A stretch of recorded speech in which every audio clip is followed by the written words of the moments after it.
Hey friends, it is Friendship Friday and tomorrow is International Women's Day. I want to talk a little bit about women in tech and IT. Before I do that, men, I know, I get it. Women get a day a year. When are we going to have our turn? I guess we got to stick with it for another couple thousand years. Anyways, women in tech, it's a subject I've always been really passionate about, even before I got into the MSP space, because I had the great fortune of being a poor student and getting to go to engineering school, not once, but twice, to finally scrape by and C's get degrees, kids. Something I noticed each time, separated by a decade, is the same thing I've noticed in this space, and it's something I want to highlight once again this year on International Women's Day. We're not approaching making women feel welcome to start careers in tech properly yet. And no, this isn't a DEI speech or an inclusivity speech. It's not about that.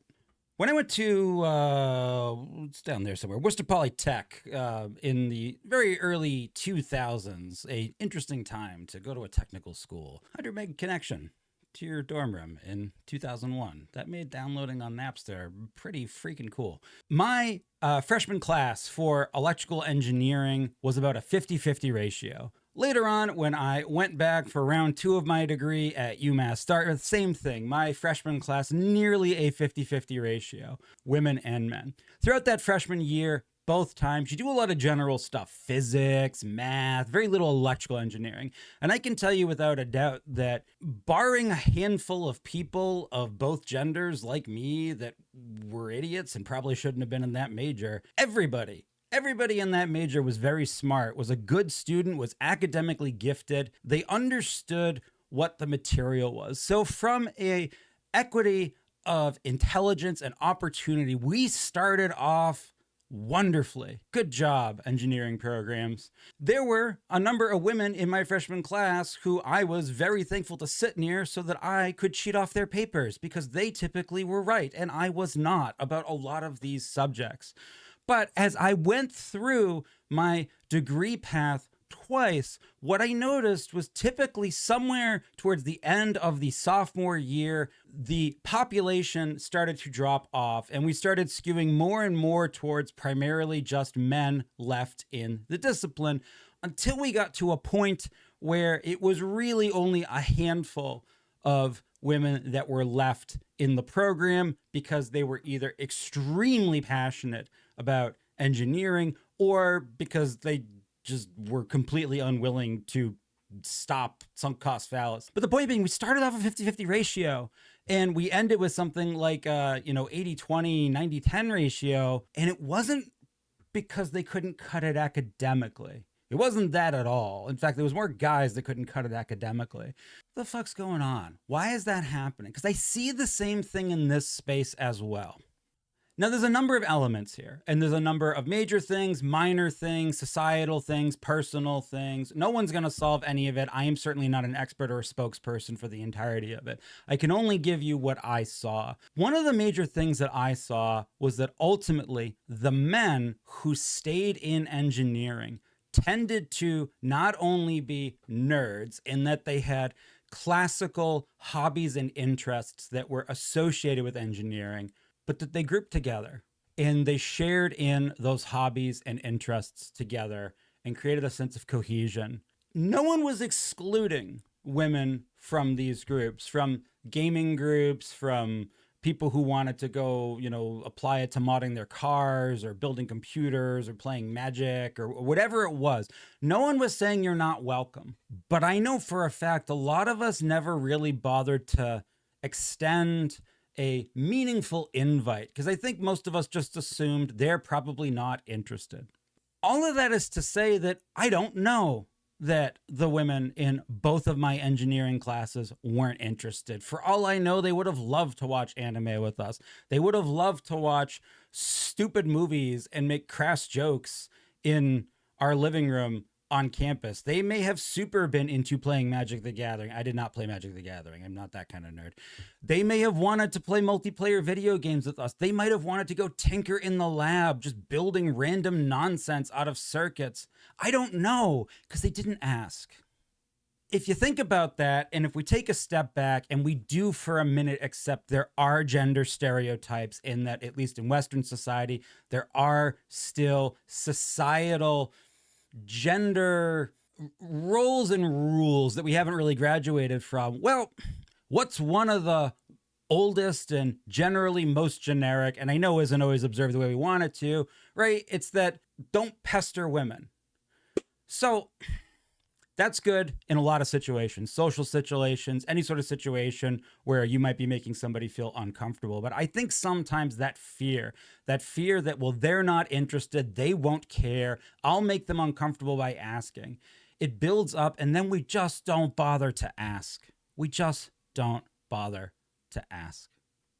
I've met up with, and through the powers of Facebook, Instagram, whatever, gotten in contact with a lot of people, a lot of the women that I originally went to college with, and a lot of them have amazing careers in engineering now that went a hell of a lot further than I certainly ever would have, or anyone else in our class. Some of them didn't. Some of them ended up being boring adults that never used their engineering degree because they're people. Women are people, just like men are people. They're just people. They're not made of glass. They're not magic, although everybody with a belly button wouldn't exist without them. So I guess in that sense, thanks, women. If you think about it, they're just people. And just like you, men in this industry, there's a good chance they may in fact enjoy or want to be a part of quite a bit of the same shenanigans and bullshit that we want to be a part of. Yeah, fine. Sometimes tone or theme or subject matter is a little different because they didn't necessarily grow up or start off engaging in some of that same thematic content. So maybe your fart joke won't land the same way. And maybe you have a little bit of good sense to know to not say certain things, but that's a tiny little change. Just think about that. So what I want all of you to do going forward, if you are at your MSP, your vendor, whatever, especially if you're a guy and you have a group, and that group does something interesting or fun or nerdy that is cohesive, builds some friendship, makes you feel like you're in a foxhole with your friends at work, that you just assume probably the women I work with wouldn't be interested in it. I'm not going to bother them. Is to challenge that assumption this year and find the courage to invite everybody you work with earnestly and honestly to participate.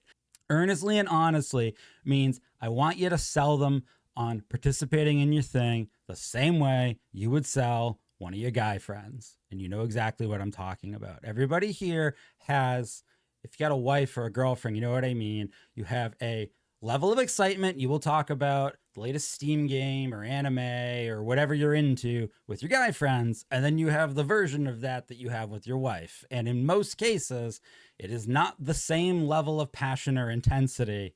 I know a spouse is a little different. That's somebody you live with. You've learned what they like and they don't like, but don't project that on the women that you work with.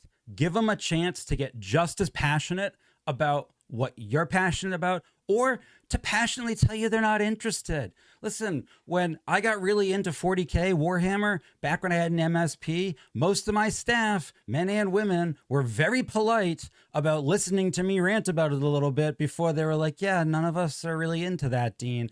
There's nothing wrong with telling your coworkers that you're not into their hobbies and you don't want to participate. So that may happen, but you won't know until you ask. International Women's Day tomorrow. Let's try to include more of the women in tech that we work with in our nonsense. Let's just give them an olive branch. Let's invite them in. Let's give them a chance to hang out with us. I think you'd be surprised how many of them might actually enjoy some of our nerdy hobbies just as much as we do and would probably love to be included.